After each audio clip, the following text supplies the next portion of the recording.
नमस्कार मित्रांनो. स्वागत आहे आपल्या चॅनलमध्ये ज्याचं नाव आहे SP इन्फॉर्मेशन. ओके. आज आपण बघणार आहोत एक्सचेंज ट्रेडेड फंड. ओके. तर आपण पहिलं त्याची डेफिनेशन बघूयात. तर त्याची डेफिनेशन अशी आहे, an exchange traded fund is an investment fund that trades on stocks exchange like a stocks. Okay. म्हणजे काय, कंपन्यांचा बंच असतो. वेगवेगळ्या कंपन्यांचे शेअर्समध्ये इन्व्हेस्ट केलेलं असतं आणि प्लस ते स्टॉकसारखं पण ट्रेड होतं.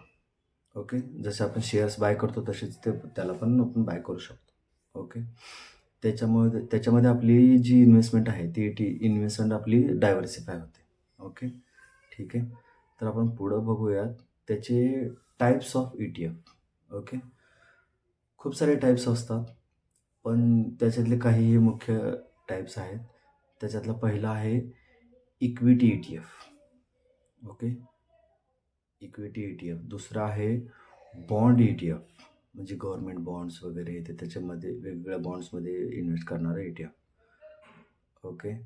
त्याच्यानंतर आहे कमोडिटी ETF. ओके. त्याच्यानंतर सेक्टर वाईज पण त्याचे डिवायडेशन होतात. जसे की ॲटो सेक्टर, IT सेक्टर, असे वेगवेगळे सेक्टर वाईज. तो एक आहे sector and industry ETF. Okay.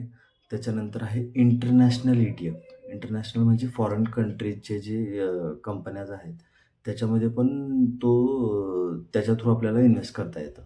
Okay. आणि त्याच्यानंतर आहे थीमॅटिक अँड स्मार्ट बेटा ETF. आणि त्याच्यानंतर आपण बघूयात ॲडव्हांटेजेस बघूयात. ओके. डायव्हर्सिफिकेशन. ते म्हणजे खूप साऱ्या कंपन्यांच्या शेअर्समध्ये ते इन्व्हेस्ट केलेले असतात. ओके. आणि ते सगळं आपण एकाच ETFमधून त्या सगळ्या कंपन्यांमध्ये आपण इन्व्हेस्ट करू शकतो. सेक्टर वाईज असो किंवा equity wise, commodity wise, bond wise, असं वेगवेगळ्या ह्याच्यानुसार असू शकतं. ओके. लिक्विडिटी म्हणजे काय? ते आपण जसं स्टॉक घेऊ शकतो आणि विकू शकतो तसं असतं त्याचं. जसं कधीही पण आपण स्टॉक घेऊ शकतो आणि कधी पण आपण विकू शकतो. ओके. त्याच्यानंतर आहे लोअर फीज. फीज म्हणजे जसं शेअर्स वगैरे घ्यायचे असतील तर त्यावेळेस फीज थोडीशी जरा जास्त लागते. तर किंवा म्युच्युअल फंड वगैरे घ्यायचं असेल तर त्याला एक्सपेन्स रेशो असं लागतो. तसं ह्याला काही लागत नाही. हे डायरेक्ट ETF आहेत. ओके. ठीक आहे. अजून काय? ट्रान्सपरन्सी. जे काय आहे ते सगळं तुम्हाला समोरासमोर दाखवलं जातं. ज्या कंपन्यांमध्ये इन्व्हेस्ट केलेलं आहे त्या कंपन्या तुम्हाला दिसतात. ज्या ह्याच्यामध्ये जी किती कुठे डायल्युटेशन केलेलं आहे ते सगळ्या गोष्टी तुम्हाला हे मिळतात. टॅक्स एफिशियन्सी म्हणजे काय?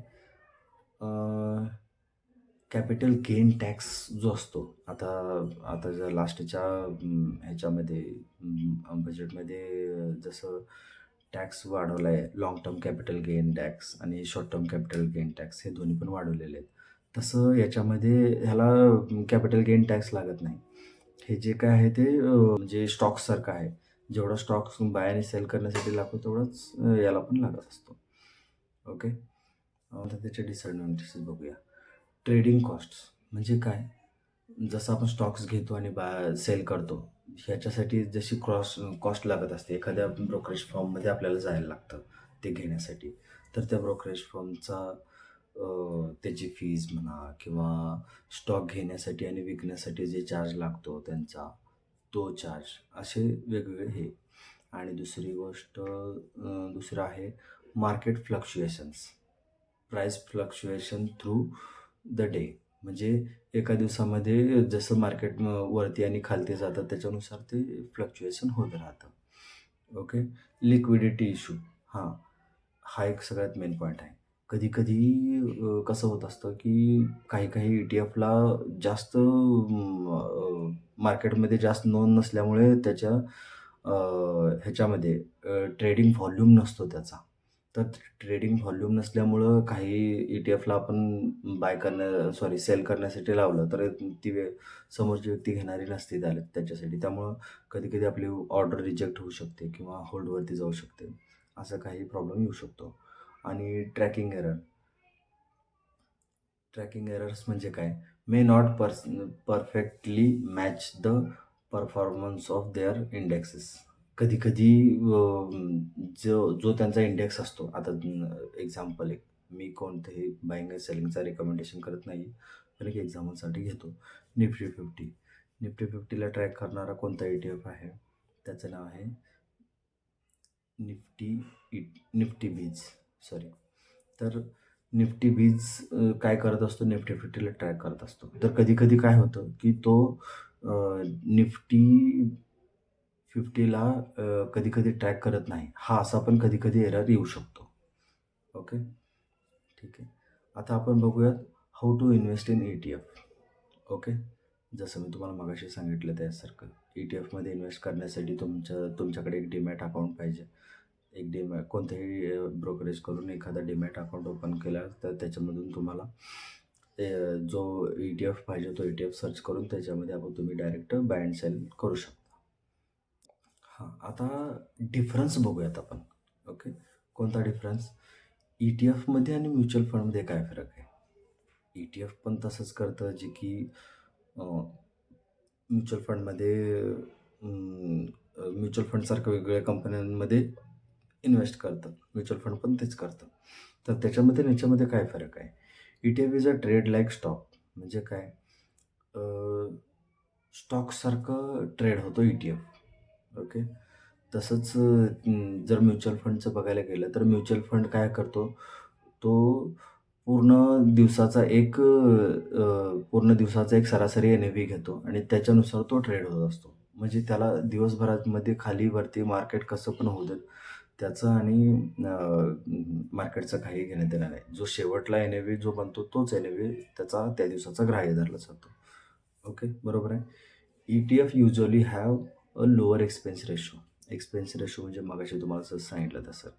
एक्सपेन्स रेशो हा याच्यामध्ये म्युच्युअल फंडमध्ये जास्त असतो आणि याच्यामध्ये एक्सपेन्स रेशो खूप कमी असतो कारण हा सेम लाईक स्टॉकसारखा ट्रेड होत असतो.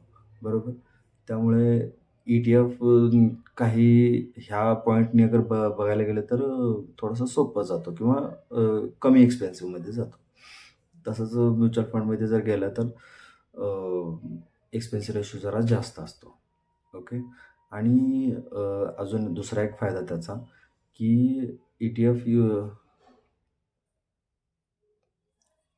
दुसरा एक फायदा, ETFची प्राईस हा स्टॉकसारखी असते. त्याच्यानुसार त्या स्टॉकची जशी प्राईस आहे त्याच्यानुसार ते हे होतं. पण म्युच्युअल फंडचं तसं नाही. म्युच्युअल फंडमध्ये जो म्युच्युअल फंड तुम्ही निवडाल त्याच्यामध्ये प्रत्येकाचा एक NAV ठरलेला असतो. तेवढा NAV किंवा एक इन्व्हेस्टमेंटचा एक हे ठरलेली असते, की ₹500 मिनिमम इन्व्हेस्टमेंट केली पाहिजे. मिनिमम ₹1000 इन्व्हेस्टमेंट केली पाहिजे. असं प्रत्येक म्युच्युअल फंडचं हे असतं, ठरलेलं असतं. त्याच्यानुसार तुम्हाला तेवढीच इन्व्हेस्टमेंट करावी लागते. ओके, बरोबर आहे. तर धन्यवाद मित्रांनो. आज आपण ETF बद्दल पूर्ण पॉईंट्स पाहिले. ETF बद्दल पूर्ण माहिती जाणून घेतली. तुम्हाला ही माहिती कशी वाटली हे मला कमेंटमध्ये सांगा. जर खूप चांगली वाटली असेल तर लाईक करा, शेअर करा आणि सबस्क्राईब करा. Thank you.